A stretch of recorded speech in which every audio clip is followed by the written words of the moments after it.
Hi everyone, welcome to this week's dose of all things Pilates and health and well-being. And this week we're on the letter I. And I've used a little bit of poetic license because we are going to talk about I, but we're going to talk about us, ourselves, and we're going to talk about self-care because I think it's something that is really important. And I think as women particularly, we're not always very good at it. Me included, I will hold my hand up. This is something that I constantly battle with because I like to look after everybody else and sometimes I forget to look after myself. And I think we're all the same. So that's what we're going to be talking about in this video.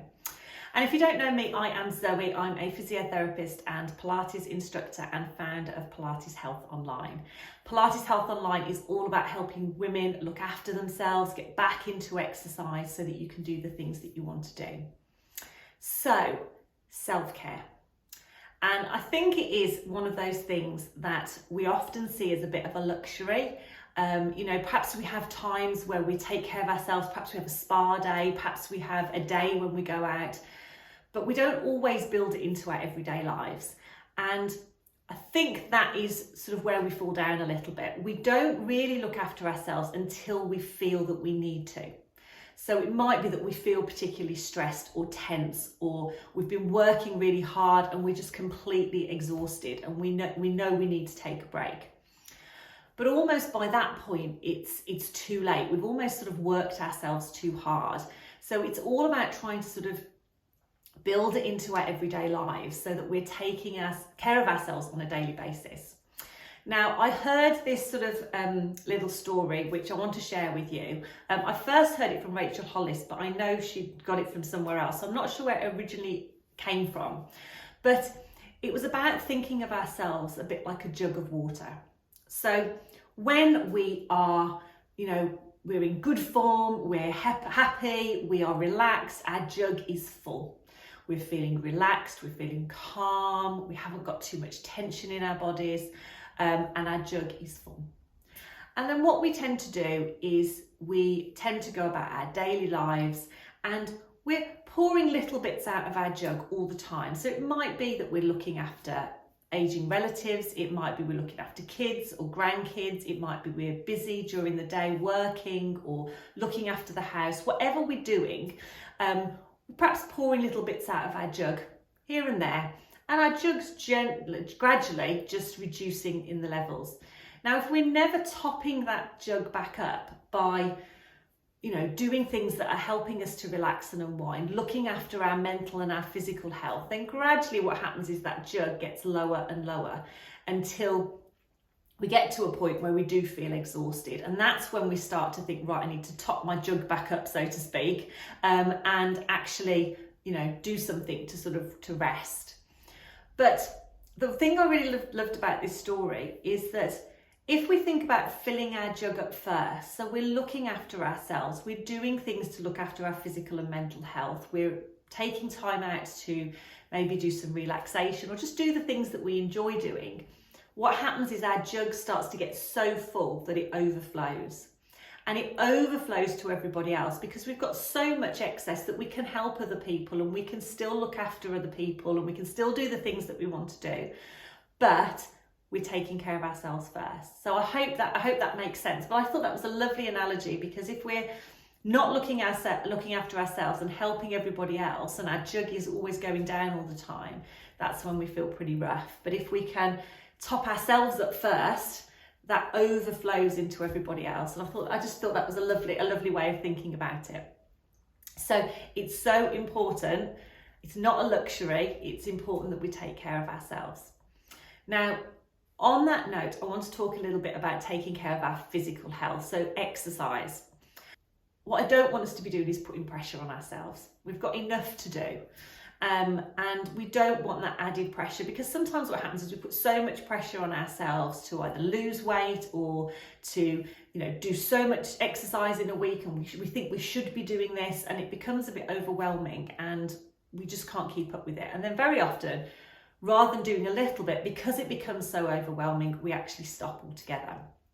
So It's about doing something that you enjoy, that fits in with your life, that can fit into your daily and your weekly routine, and that makes you feel good. It shouldn't be a punishment. I think exercise is something that we should enjoy doing. Now, you all know, if you've been listening to me, that I am very passionate about Pilates. It's something that I have found personally beneficial, but I enjoy doing it. And at the end of the day, that's one of the most important things. If you find something that you enjoy, whatever it is, it doesn't become a chore. It becomes a pleasure to do. You feel better after, and it really sort of helps you look after your physical and mental health. And yes, there are things that we need to be doing. We need to be keeping an eye on our muscle strength, our flexibility and our bone strength, but there's so many different ways that we can do that. So Pilates is one, obviously. I'm very passionate about that.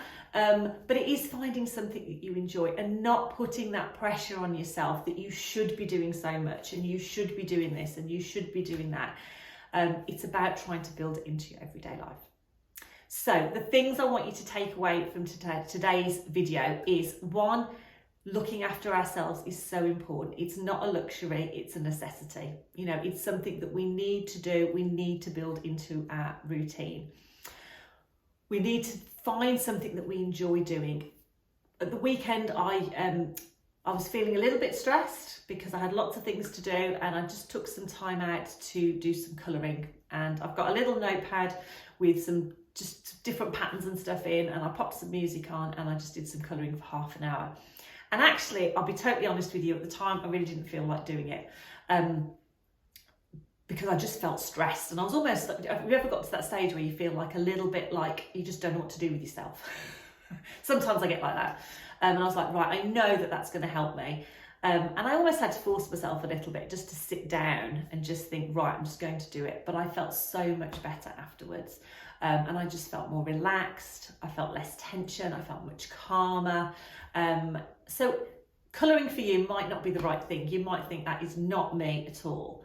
But it might be going for a walk. It might be listening to some music. It could be reading a book or a magazine. It could be anything. But doing something to help you relax and unwind every day is really, really important. So try and build that into your daily routine. The other thing is, when we're thinking about exercise, is do something you enjoy. Yes, it's important that we're keeping our bodies moving, we're keeping our joints flexible, our muscles strong, but there's so many different ways that we can do it. And it is about finding something that you enjoy, that makes you feel good, that you don't feel like it's a chore to do. For me, that's Pilates, as we know, but you know, for you it might be something different. So whatever it is, try and find something you enjoy, but don't put pressure on yourself. You know, don't feel like you should be doing this much or you should be doing that. You'll have weeks where perhaps you know, life happens and things don't go to plan. That's fine. There's always next week, but don't put it off. Just try and do a little bit and just try and build it into your everyday life. So I hope you have found that helpful. Please pop a comment below. Let me know if your biggest takeaway. Let me know what you enjoy doing, what you find helps you to relax and unwind. Maybe your favourite form of exercise or your favourite exercise. And I will see you next week, where we are going to be doing something slightly different. We're back to a class next week. So I will see you for a little Pilates class. I'm not going to tell you what we're going to be doing. It's J. So I'll let you see if you can work it out. All right, take care, and I look forward to seeing you next week. Bye for now.